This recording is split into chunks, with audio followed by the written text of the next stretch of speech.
Tonight's presentation will continue after this brief commercial message. And ladies and gentlemen, have we got a deal going on right now?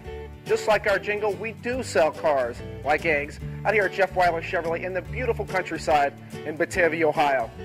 But tonight, something different. Because I'm here to tell you about my father, Jeff Wyler, the man, the dealer, the legend. Hello, I'm Jeff Wyler. Hello, I'm Jeff Wyler. Hello, I'm Jeff Wyler. Hello, I'm Jeff Wyler. Hello, I'm Jeff Wyler. Hello, I'm Jeff Wyler. Hello, I'm Jeff Wyler. And Dad sure did a lot of TV spots, which certainly helped him sell lots of cars and make him a household name in more than just our household. But that comes a little bit later in our story. So let's start at the beginning. Dad was born in Cincinnati at Deaconess Hospital on April 1st, 1941. World War II caused a lot of disruption in his early life, and during the war years, he lived with his great-aunt Nettie and Uncle Gus Mueller. After the war, he moved to Green Hills with his mother, stepfather, Bob Harris. Due to Mr. Harris's job as a district sales manager for Chevrolet, his early life became a continuing moving adventure. Near place or far, there's a Chevrolet dealer for your Chevrolet car. So make a date today to see the USA and see it in your Chevrolet.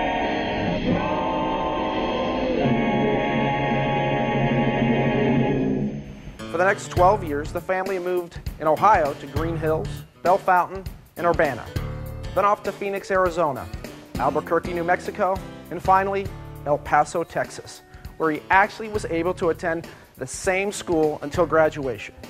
Young Jeffrey Wyler at that point was by necessity able to meet people easily and make quick friends. And he was determined somehow to combine that charm with a college degree to make an impact on the world.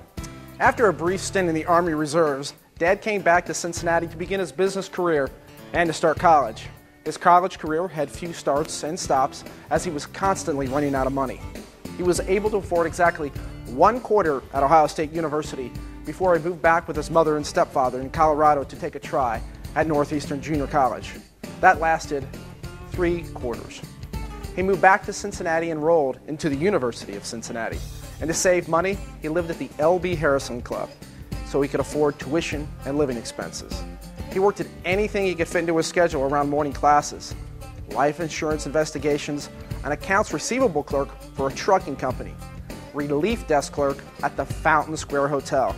He even sold tickets to sporting and one-night events around town and was a night auditor from 11 p.m. to 7 a.m. one night a week, after which he'd take a bus directly to his 8 a.m. economics class.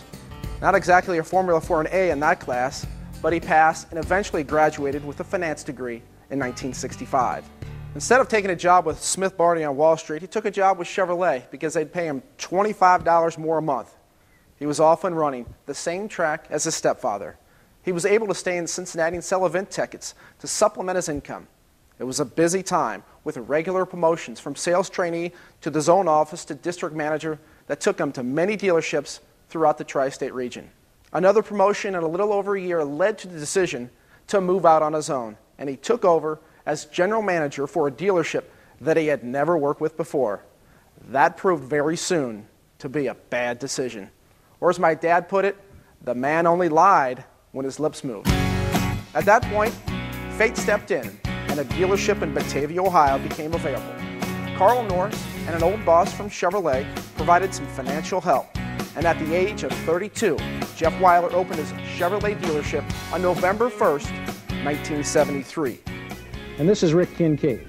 Rick supervises our new car conditioning department, and when you pick up your new car truck, it's his responsibility to be sure it's right. I started with Jeffrey 37 years ago when we had a 1-car showroom, 20-car lot. The night he took over, him and I swept the lot together, made ready for the new cars. And I started for him 33 years ago. He just moved up on top of the hill up here, and he had about 25, 30 employees when he hired me.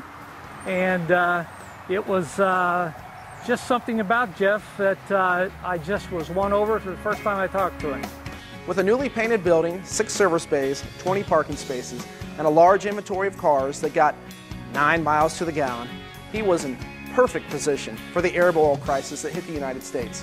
causing long lines in gas stations and unprecedented, almost stratospheric fuel prices, it took 4 days for the first customer just to even show up.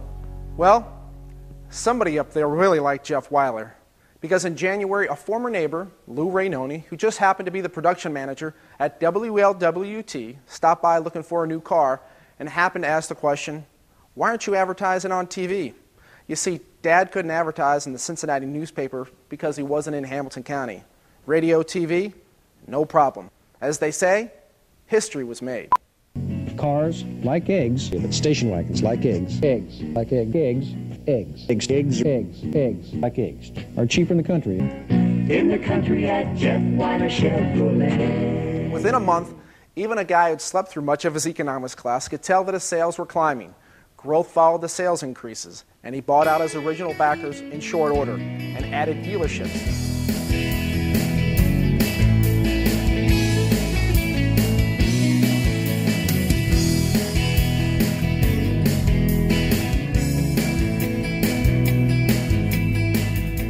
Eventually consolidating them all into an innovative auto mall concept, one of the first in the 1980s, and quite ahead of the curve of the auto industry. By de-emphasizing the brand, Dad created a new way of selling that placed the importance of the dealership and shopping convenience. And Dad was proud to say that he had finally had a job he couldn't be fired from and no one to make him show up for work. Ah, the good life, at last. Even in the most recent recession, while others of us spoke of how we might be depressed or what are we going to do, Jeff is looking for new opportunities and new things that he can do in his business. Today, the Jeff Wyler Automotive family operates dealerships in Cincinnati and Springfield, Ohio, and Frankfort and Louisville in northern Kentucky, as one of the top 50 dealership groups in the entire country, employing nearly 1,000 people and retailing over 20,000 new and used vehicles annually. Dad's always believed in giving back and being involved in the communities that he lives and he works in. The list of community and charitable events he has participated in is a long one, but one of the most satisfying roles was serving at the University of Cincinnati Board of Trustees and as the chairman from 2006 to 2009. Jeff was a great investment for the University of Cincinnati. No, Jeff long ago made it clear that he loved the University of Cincinnati. He has been a person that we can count on to do whatever is needed to be done whenever we need it.